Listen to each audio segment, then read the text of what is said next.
Добре дошли на работилницата за изработка на яйца от вълна.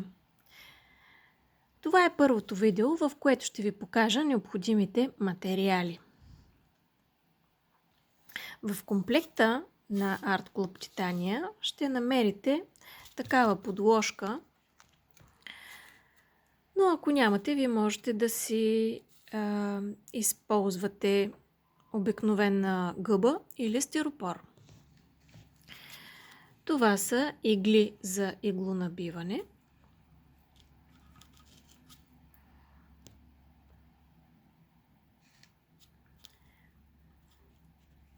Стиропорни яйца, които ще бъдат облечени с вълна по този начин, като аз ще ви покажа в следващото видео два начина. Единия е по мокър способ, а другия с иглонабиване. Мокрият способ е по-подходящ и много приятен за работа, когато сме с малки деца.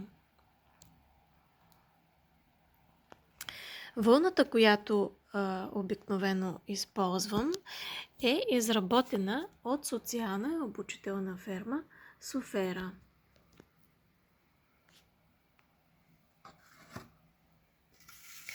Ако искате да научите повече за тях,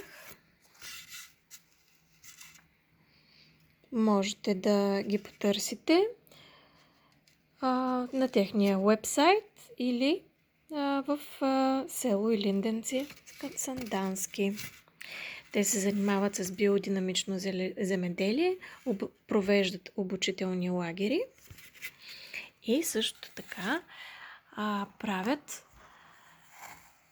тази прекрасна вълничка, като я бодисват с натурални материали. Другия вид вълна, който можете да намерите в магазините за арт материали, е тази, като тази е по-подходяща за изработка на основата, а тази